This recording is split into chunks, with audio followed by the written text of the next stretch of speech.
What's the hardest word for you to say? For me, it's often that word no.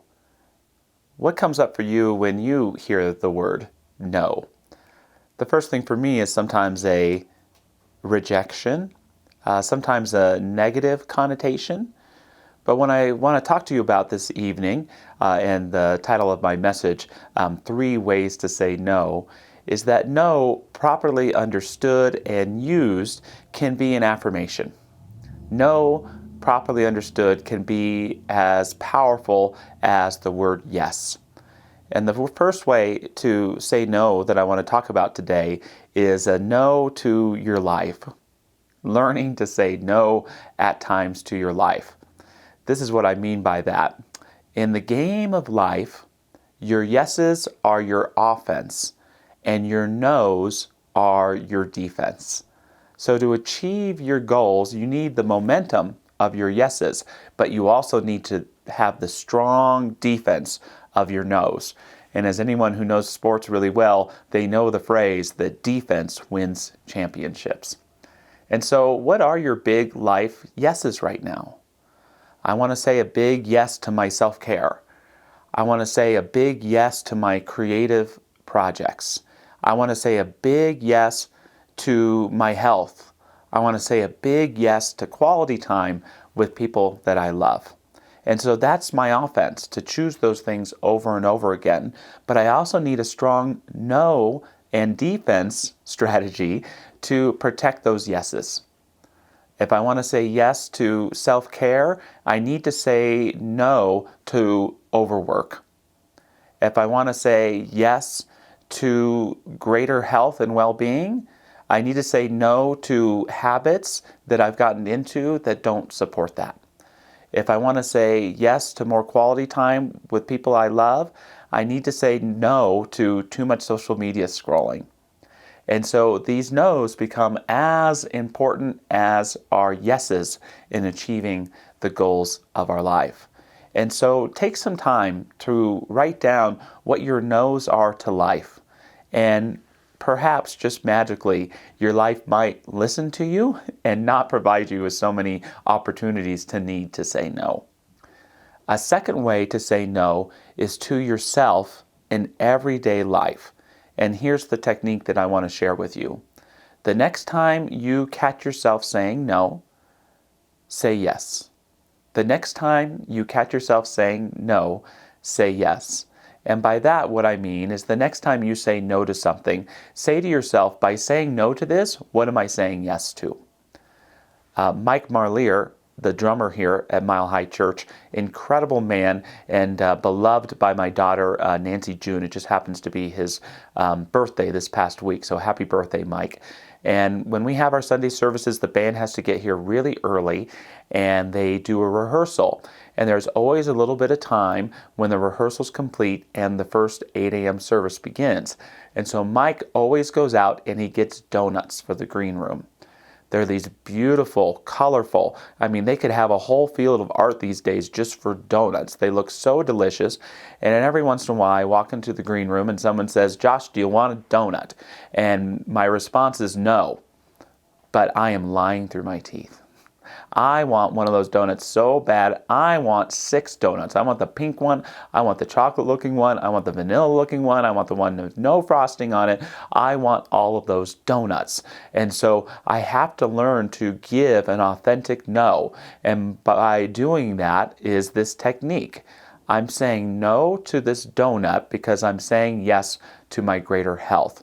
And I'm recognizing by saying yes to my greater health that as much as I really, really, really want that donut, what I really want even more is that yes to my health. So I don't have to say, "No, Mike, I don't want a donut because I'm saying yes to my greater health." But I can say, "No, thanks." And in my mind, in my heart, use that as an opportunity to affirm my yes, to celebrate that I've made a good choice, and in that moment to feel more healthy than I would have if I would have said yes to that donut, as delicious as I know it would have been. So the first way to say no is to clarify to your life where it is that you're saying no. The second is to clarify to yourself in your everyday activities and routines what you're saying yes to, so that your no is filled with affirmation as opposed to hiding or BSing or disaffirming what you really want. Finally, the no that's often the most hard for us to give, and that's the no to other people. And there's no easy technique for saying no to other people, but what I want to invite you into today is a deeper level of authenticity by learning to say no to people and to tell them honestly why. I don't know about you, but have you ever been in that circumstance where you've said yes to someone, they've asked you to do them a favor, and you've said yes at the sacrifice of your self-care, at the sacrifice of your peace of mind, at the sacrifice of getting other work done, and you're in the middle of watching the child or picking up the thing from Home Depot or reading these papers or whatever it may be, and all of a sudden you feel depleted. All of a sudden you go, oh, I wish I would have said no to that. All of a sudden you start building this resentment, and as opposed to having a momentum that's leading you to fulfilling your yeses, you're stuck in this inactive place of filling someone else's priorities list. And I love something Greg McKeown said. He wrote a book called Essentialism. He said, if you don't prioritize your life, someone else will. They don't mean to prioritize it for you, but if you let them, they will have you doing their task, or many people will be having you doing many tasks that take you away from what you really want to be accomplishing. So I love a story, and it's out of this book, Essentialism, and it's about Stephen Covey, the great author of the 7 Habits of Highly Effective People. And he's taking his adult daughter on a date in San Francisco. It's a Friday night, and they're just getting out onto the street. They're walking on the sidewalk, and Steve runs into a potential business partner. It's someone they're working on a big contract with, and this business partner is kind of a bigwig, and he says to them, look, I am treating you two tonight to a night on the town. The finest food, the finest establishments. We're going to have a wonderful time. And Stephen looks him in the eye and says, no, thank you. Tonight is about a really special time with my daughter. It's our daddy-daughter date. And it's actually Stephen's daughter who's telling this story, and she shares that in that moment I knew that my father loved me, but I felt attached to him for all time. That no that he gave to this business person let me know how important I was to him, and how important that quality time of going to a dinner and a movie, their tradition, was. Now, what I love about that story is that Covey is honest with the person. Sometimes when we say no to people, we hide the reason. We make up an excuse. We may even lie to ourselves. And so I invite you to say, I would like to help you, but the answer is no, because I'm saying yes to my self-care. The answer is no, because helping you with that doesn't give me peace of mind. Or sometimes when it's in our relationships with our partner or even with a child, we can say, I would like to say yes to that, but right now I need to take care of this other thing for me. Can we compromise? Can we find another time so that I can help support your needs as well? One of my creative affirmations this year is, as I take care of my own needs, others' needs are met. As I take care of my own needs, others' needs are met. I think it's a bit magical, but the first thing that I do is if someone asks me for something, sometimes I still say yes. Sometimes I still give in, but I at least ask myself, are you meeting your own needs, Josh? And can you take that time to get that run in, or to work on that creative project before you serve this other person's needs? And that's really helpful. And it's also the bigger, more spiritual context of, as I'm taking care of this need, as I'm taking this extra 5 minutes in meditation, as I'm taking this run, as I'm enjoying some music, what I know is the people I love and care for have the power within them to meet their own needs, and that by me actually taking care of myself, it allows me to be a greater blessing to them in the long run. I invite you to consider that that is true for you too.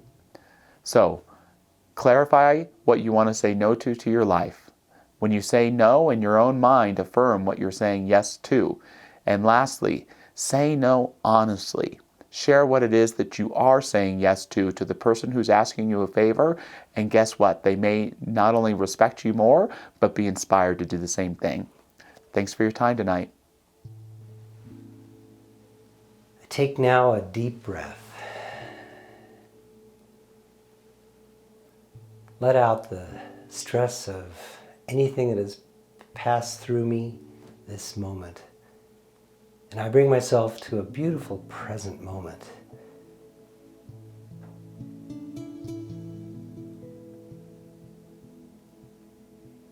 I enjoy the spaciousness of spirit.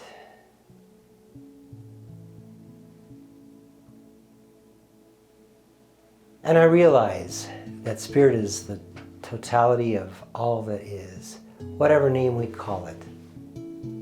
God, presence, the great I am. This indwelling spirit brings forth the clarity, the joy, the balance, the brilliance, the peace of every moment.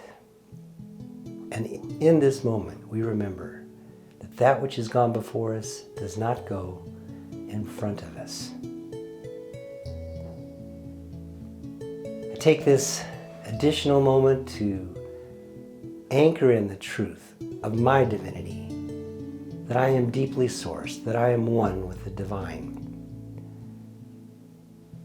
And the qualities of the indwelling presence of spirit, joy and abundant living, kindness, divine right action, all are sourced by a deep well of spiritual thought, spiritual knowing, spiritual heart.